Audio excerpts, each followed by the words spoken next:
What's up, YouTube? This is Too Raw for TV.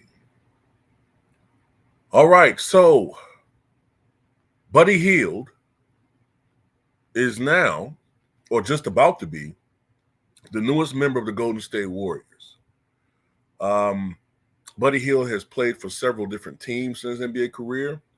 I believe he was drafted by I might be wrong on this, but I believe he was drafted by the Pelicans, but it was soon traded to the Kings, where we most remember him from. Then he went to the Pacers. I think he was traded to the Pacers. Then traded to the Sixers as a half-season rental.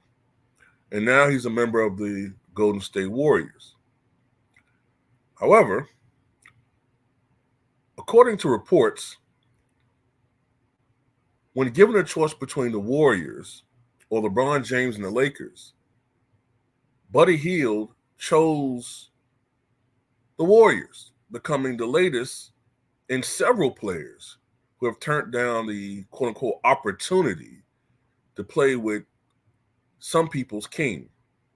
According to Shams Charania of The Athletic, quote, Hield chose the Warriors because of the opportunity to win over other interested suitors, including the Pistons and Lakers. After losing Klay Thompson, the Warriors were in desperate need for a high-volume shooter who could open the floor a little bit in some of their lineup combinations. That's Hield's specialty since 2017. The only player to make more three-pointers in this league is Steph Curry. And this past season, he shot 39% from beyond the arc. For his career, he's a 40% career three-point shooter. And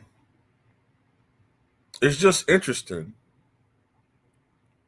that so many players have turned down playing for the Lakers. I mean, we had Buddy Hield. Of course, a couple of days ago, we had Klay Thompson. Paul George turned down playing for them. As far as coaching candidates, Dan Hurley turned down becoming the head coach of the Lakers, the UConn coach. And Dan Hurley's apparent dream is becoming a head coach and reportedly for one of the dream franchises. But nobody wants to deal with that guy. Nobody wants to deal with all of the BS. Dwayne Casey, former NBA Coach of the Year, turned down the assistant coaching position.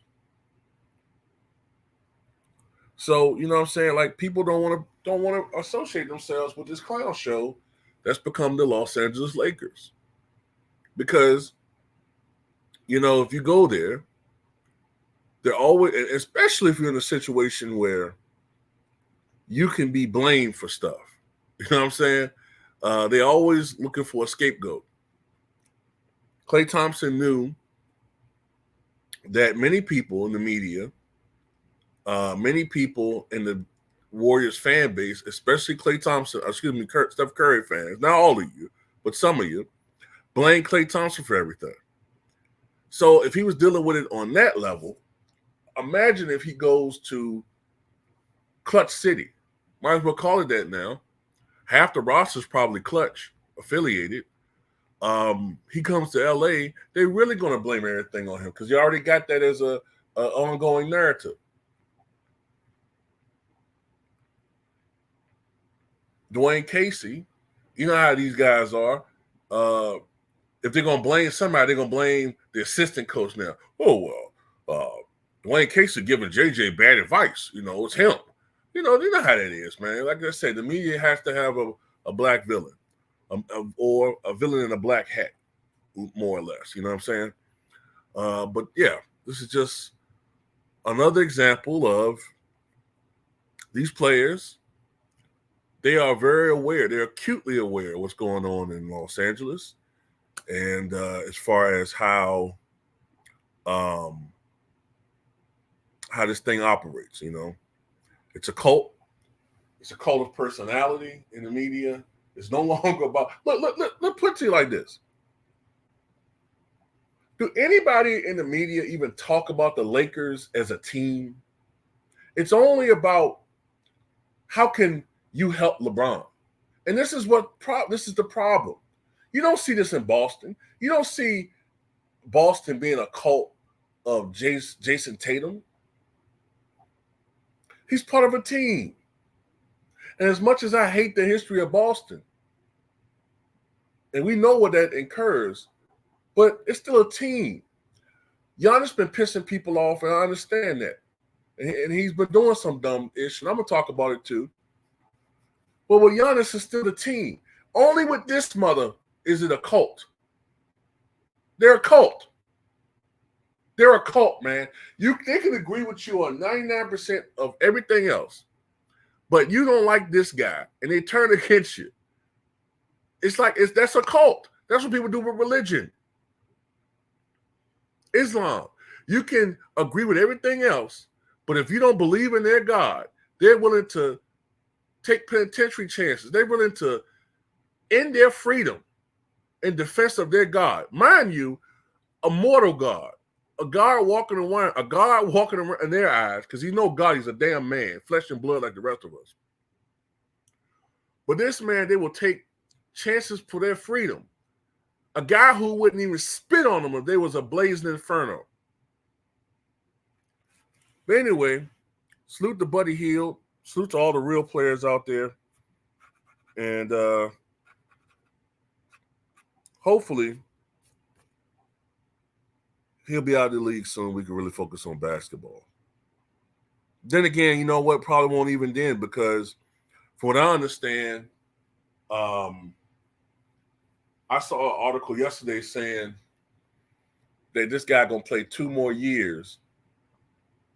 According to Brian Bratwurst, he's going to play 2 more years and then looking to become an owner.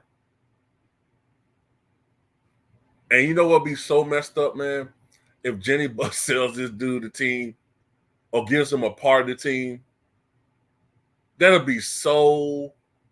I'm telling you, man, if I'm a Laker fan or a Kobe Bryant fan, you know what, man, it'll be enough to just, you know what, man, fuck this team. But right now, you know, they're more interested in money.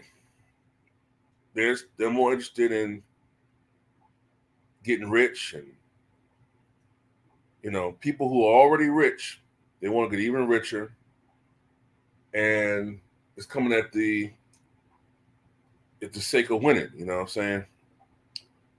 They rather push this cult of personality than do what they got to do, go through some lean years, and then start winning again. So they're just gonna milk this day for all it's worth, and Laker fans just gotta kind of just real Laker fans, man, you just gotta kind of, I don't know, man, take up a hobby the next couple of years, do everything you can to buy the time till this shit show is over. But anyway, that's all I got to say about it. Tell me what you guys think.